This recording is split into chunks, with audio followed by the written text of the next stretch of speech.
Hola estimados estudiantes, les saluda la docente Mari Carmen Golpatuero y bienvenidos a un video más de Bitácora Virtual de Letras, en donde hacemos seguimiento y orientación al programa Aprendo en Casa, en esta ocasión correspondiente a la semana 11 del curso de comunicación. En esta semana trabajaremos en 2 días. En el primer día se va a dejar como evidencia elaborar una carta y en el segundo día un testimonio. Y es por eso que en este video te voy a dar las facilidades para que tú puedas elaborar ambos textos.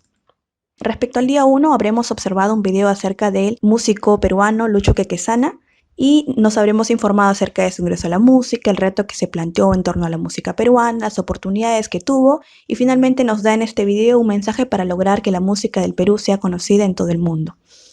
El reto del día 1, del día lunes, es escribir una carta coherente y cohesionada dirigida a ti mismo o a algún familiar. En dicha carta debes expresar tu mayor sueño referido al arte, los estudios, el desarrollo personal u otro de tu elección y qué acciones podrías realizar para alcanzarlo. Pero, ¿qué es una carta? Una carta es un texto considerado como medio de comunicación escrito por un emisor o remitente y enviada a un receptor o destinatario. Cabe destacar que la carta tiene varios tipos, entre ellos puede ser una carta coloquial o informal, dentro de ella se destaca la familiar, y también puede ser formal, dentro de la formal tenemos la carta argumentativa. La diferencia de estos tipos de carta tiene que ver con el lenguaje y la estructura que podamos usar. En general, el tipo de texto de una carta la podríamos mencionar de manera general como expositiva, ¿no? Porque nuestra intención sería informar. Sin embargo, de acuerdo con el tipo de carta, el tipo de texto puede variar. Por ejemplo, en una carta argumentativa, el tipo de texto será argumentativo, pues su propósito será argumentar. Y dependiendo del tipo de carta, como menciono, el tipo de texto puede variar. Pero en líneas generales decimos que una carta es de tipo expositiva. El propósito de una carta es principalmente informar, como les digo, aunque depende mucho del tipo de carta y contenido de la misma. Vamos a observar las características principales y elementos de una carta informal. Por ejemplo, aquí tenemos importante colocar en la parte superior, lado derecho, el lugar y la fecha. Lugar de donde escribimos la carta y la fecha, siempre separado de una coma, no olvidarse esta comita de aquí. Luego colocar el saludo, este es un saludo informal, en este caso querida abuela, y el cuerpo en este caso está conformado por 4 párrafos. El párrafo 1 trata acerca de la información de Diego a un lugar, porque es lo que Diego le está comentando a la abuela acerca de lo que le ha pasado. En este caso, Diego le informa acerca de su llegada a Santiago, ¿no? En el segundo párrafo narra otro aspecto, en este caso da información acerca de las características de la ciudad que ha visitado. En el tercer párrafo, Diego le comenta a su abuela acerca de la información sobre lo que ha realizado, su itinerario de la mañana. Y en el cuarto párrafo muestra información sobre el itinerario del día posterior, del día siguiente. Entonces date cuenta que cada párrafo del cuerpo de la carta trata de un aspecto diferente. El cuerpo en este caso posee 4 párrafos. Después del cuerpo sigue la despedida, que es la frase para terminar el comunicado, y que sencillo, en este caso te mando un gran saludo porque la carta es informal. Sigue una coma y abajo el nombre de quien escribió, en este caso viene a ser la firma, ¿no? Diego. Y aquí tenemos las características básicas de una carta que tiene un emisor, en este caso Diego, un receptor, la abuela, y hay un contenido o información que se quiere transmitir.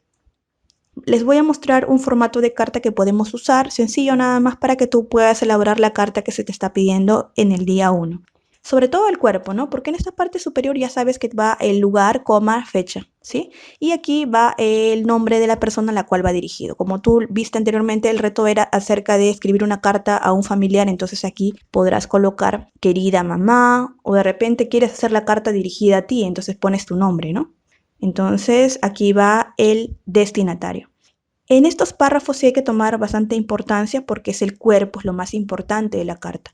En el párrafo 1 del cuerpo vas a indicar el propósito de la carta. En este caso yo te estoy proponiendo empezar así, pero tú puedes iniciar de otra manera, pero sí en el primer párrafo te pido que indiques el propósito de la carta. Entonces puede empezar así. Sé que es extraño que te escriba, pero me vi la necesidad de hacerlo para que a través de esta carta te comente acerca de... Recuerda que en tu carta vas a mencionarle o contarle acerca de tu mayor sueño en la vida. Así como Lucho Quequesana tenía el sueño de estudiar música, de ser un gran músico reconocido, igual tú tienes que ponerte a pensar en cuál es tu más grande sueño en la vida y escribir en base a eso. Contarle a otra persona cuál es tu más grande sueño. Ese es tu objetivo en esta carta. En el segundo párrafo vas a indicar ese sueño. mi mayor sueño en la vida es, y escríbelo, ¿no? De repente es tener una profesión, de repente dedicarte a algún aspecto de la sociedad, no sé. Entonces, de acuerdo con tu sueño, de repente ser artista, descríbelo con detalle cómo te ves a ti logrando ese sueño, de qué manera, con quiénes. Todo eso lo describes en el segundo párrafo. En el tercer párrafo del cuerpo vas a indicar cuándo y cómo piensas lograr esa meta.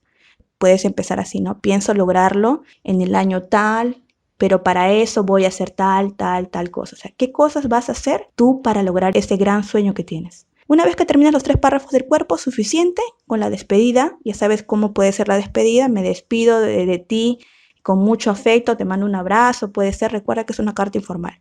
Coma y acaba tu nombre. Y ya, terminaste tu carta. Sí, sencillo, básicamente es escribir lo que tú deseas lograr más adelante. Y ya sabes, no te olvides siempre autoevaluar tu carta a través de la lista de cotejo. La carta considera los 5 elementos básicos: fecha, saludo, cuerpo, despedida y firma. El cuerpo de la carta tiene al menos 3 párrafos y cada uno trata de un aspecto diferente. El lenguaje utilizado es adecuado al destinatario. La carta cumple con el propósito de informar sobre tu mayor sueño. El texto de la carta tiene pocos o ningún error ortográfico. Todo esto hay que revisarlo, autoevaluarlo en nuestra carta. El día 2 habremos observado acerca de Inés Melchor y conoceremos los inicios en el mundo del deporte, el sueño deportivo, las situaciones adversas que enfrentó y cómo las superó. Básicamente lo que hemos observado en el video será un testimonio. Entonces, en base a eso, nosotros vamos a escribir un testimonio. Es la actividad del día 2. Redactar un testimonio coherente y cohesionado sobre tu experiencia en esta cuarentena, en donde identifiques las emociones que has vivido y las lecciones que extraes de esta experiencia. Incluye algunas recomendaciones o mensajes de perseverancia para que los adolescentes como tú afronten esta situación. Entonces, dice que redacte un testimonio. ¿Qué es un testimonio? Un testimonio es un texto que hace referencia a un discurso en primera persona en el que se relatan las experiencias de un individuo sobre acontecimientos que le han sucedido, ¿no? En este caso, no te olvides, un testimonio siempre está escrito en primera persona porque es uno quien escribe su experiencia. El tipo de texto narrativo expositivo. Se dice que es narrativo porque tú vas a narrar tus sucesos, pero también puede tener el testimonio cierta parte expositiva, en tanto que informamos sobre algún hecho, ¿no? Puede haber algún párrafo expositivo y otros párrafos narrativos, también puede haber una mezcla de ambos tipos de texto. Pero principalmente, como te digo, su propósito es narrar una serie de hechos acontecidos. Te voy a mostrar un ejemplo de testimonio para que tengas una idea básica de cómo realizar el tuyo. Aquí tenemos el testimonio de Claudia, quien en este primer párrafo se presenta como una persona que ha sufrido de espasticidad, que es una enfermedad que tiene que ver con los nervios y la contracción de músculos. Entonces ella en el primer párrafo nos comenta acerca de su vida, ¿no? Se presenta a ella, quién es, nos comenta. En el segundo párrafo, Claudia habla acerca de los tratamientos que ella ha llevado a cabo, ¿no? Cómo le ha ido de repente, cuáles han sido los resultados, los síntomas, y todo ello lo cuenta en el segundo párrafo. En el tercer y cuarto párrafo, Claudia menciona a modo de mensaje todo lo aprendido acerca de lo vivido.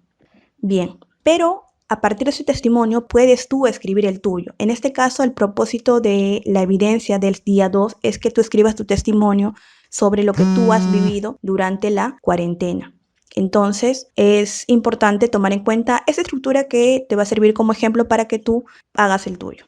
En el primer párrafo vas a colocar la presentación, tu presentación y tu situación durante la cuarentena. Entonces dices, hola, soy, tu nombre, tu edad, tu grado, en dónde vives. Puedes colocar incluso aquí cómo sucedió esto de la cuarentena por motivos del COVID, ¿no? De manera general.